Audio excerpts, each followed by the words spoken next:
This is life. Yeah. And that's what I talk about, man. Like life is not a movie. It's not a movie where you have one breakthrough and like you're just taking off. No, man. I'm in SEAL training and I'm like almost in awe because I'm like, my God, I'm around the baddest men on the planet from what I thought back then. But once you are able to get in the doors, you realize they're just fucking men. And that's when I realized, okay, this is good for me to see, man. They're fucking like me. I had to work a little harder to get here, but now that I'm on the same playing field as them, let's fucking go to war, guys. And basically, no matter where you're at in training, if you failed something, he was gonna roll you back to day one, week one. We had guys who were 2 weeks from graduation, 6-month program, that got rolled back to day one, week one. They didn't have to go through Hell Week again, but they got rolled back to phase one, day one of phase one, but they skipped Hell Week. For me, I got rolled back in first phase 3 times. First phase where Hell Week is at. And how it happened was, since I was a reservist, that also fucked me. Okay. So I had a double fuck on my ass. So basically, Hell Week was, I think, the 3rd or 4th week when I was going through. And it starts on Sunday, ends on Friday. I get there and I had fucked up shin splints, stress fractures, double pneumonia. So I get rolled back to day one, week one. And I got to start Hell Week again. I didn't complete that Hell Week. So now I get to my second class, day one week when I'm going through. I get through Hell Week, happy as shit. But when I was in Hell Week, I actually broke my kneecap. And I'm thinking, I'm not getting rolled again. So I'm toughing it out. Like I'm gonna go through buds with a fucking broken knee. And my stress fractures are on fucking fire. But I'm going through. So now I have to do this, we have this knot tying test after Hell Week. And you gotta tread water. And when you're treading with a broken kneecap, and I'm negative buoyant, so I'm using everything to stay up. And you gotta go down and tie your knots. My kneecap is going in and out, and I'm like, fucking. So now I'm up on the pool deck, and I talk about it good, whatever. But here we are now, I realize now I can't get through this. Like my knee now from that pool session is like fucking a basketball. So I realize I go back, they x-ray and say, look man, your shit's done, your patella is done. So I have stress fractures. Stress fractures don't heal that quick, man. Especially when you beat them up. So I had that much time to heal, and that's it. My last time to go through Navy SEAL training. So I come back, and I'm now in my 3rd Hell Week. We had a guy die in my 3rd Hell Week from pulmonary edema. As you know, San Diego gets fucking cold, especially in February, March. That water temperature, the Pacific is never warm.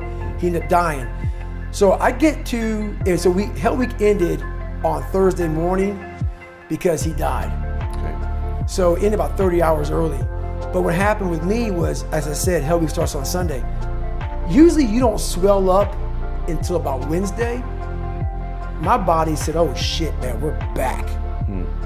On Monday, 24 hours into it, man, I'm the Pillsbury Doughboy. My stress fractures, I'm blown up. So I'm going through Hell Week like fucking done. But I'm like, I can't quit. This is my last time going through. I can't get rolled. So I get through Hell Week, and this is where the shit gets fucking evil, man. This is where I start to click into something. When your mind, this is this whole 40% rule shit I talk about all the time that I made up a long time ago. And I started making it up through pain. I am a strong believer that we quit, because why? How the fuck does a 297-pound cockroach guy who quit on everything is now considered one of the baddest men on the planet? How is that possible? It means I had to change one thing, my mindset. So there's no way in hell that was in me, but that guy was in me. When that guy came down here and said, hey, guess what, man? You're a fat ass, but I'm gonna now make you a badass. I'm gonna miracle this shit to be a badass. No, it was in me. So the 40% rule is like, we have like a car. Some cars have a governor on it. And when you get to like 92 miles an hour, that car start doing this because it can't go any faster. Those cars that don't have governors on, like a fast ass, whatever, Porsche, whatever, I'm gonna fucking bury it, gone. We have that ability in us, but we have put this governor on our minds. And you have to, the factory that put the governor on that car, the factory is now you. that put that shit in your fucking mind. You gotta take that motherfucker off. Until you take it off, you're gonna constantly get to 92 miles an hour and do this. Because you ain't gonna go no faster. As a matter of fact, you might even go slower. So basically, I started realizing this through my life, through going through all these times. So now I get through Hell Week, we ended like 30 hours early, and now we're in Walk Week. After you get through Hell Week, you have Walk Week. And Walk Week is when you're basically just walking around to heal up your body. And our Walk Week ended early because the instructors were pissed off. A guy dies. But the instructors are mad that we didn't finish a complete Hell Week, but I already had a complete Hell Week already. Of course. Because I already gone through one already. So now I'm sitting there thinking, man, I already went through fucking 1.5 of these. Now I have like 2.5 of these motherfuckers. And now I'm getting my ass kicked because now the instructors are mad that our class didn't complete a full Hell Week and like they were like getting a pass. So they said, Roger that. They shut Walk Week down on like Tuesday. So everybody that was injured, because the Hell Week was very different than most of them, they had us on our feet the whole time, rucking, doing nothing but rucking, in and out of the water. It was brutal. So it was a much harder Hell Week than the other ones I was in. So anyway, my legs were broken. I'm sitting thinking, how the fuck now there's no Walk Week, I can't heal. So my idea was this, I'm gonna have to leave my house early, because I lived off base. And I left early. I got to my dive cage where we had duct tape. So I put my black sock on about 4 o'clock in the morning, put a black sock on, and what I did was I got duct tape. So you know, whenever you move your ankle, it causes your shin to hurt if you have any issue up here. So what I did was I casted with duct tape. So I put the duct tape over the sock, and so the sock kind of protected it to give it a little cushion. I duct taped it as tight as I could, and right here at the pivot point, it created a huge pressure ulcer because your ankle still wants to move. So that tape would just dig in there. So I did that every single day because my stress fractures were just killing me.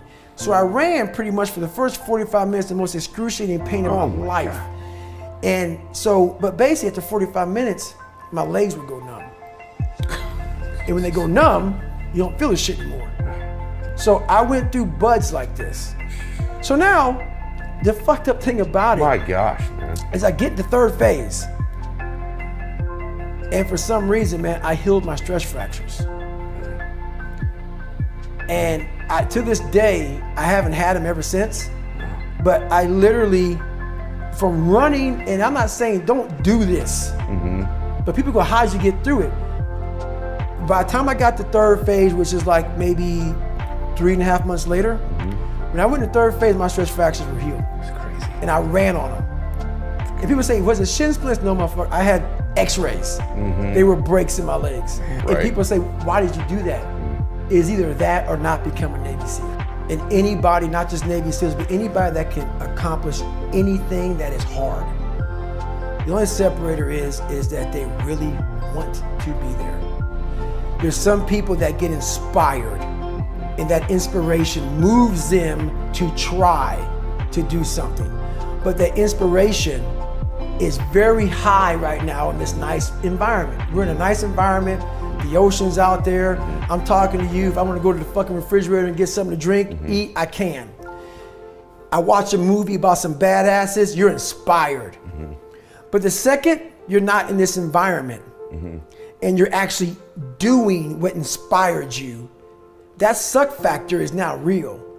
You can't just get off your fucking couch and get a fucking shake or get a fucking box of donuts or turn the TV or go take a shit or a piss or go get your girlfriend to cuddle up. No, you're now there. And only those people who have been there 1,000,000 times in their minds and have lived in that water and have suffered 1,000,000 times and realize my legs may break.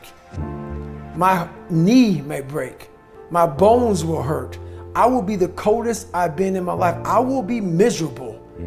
And accept that. Because what happens is when you get in a horrible situation in life, your mind, I call it my 1-second decision. When you get in a horrible situation in life, your mind immediately says, get the fuck out of here. Everybody's does, even if you want to be there.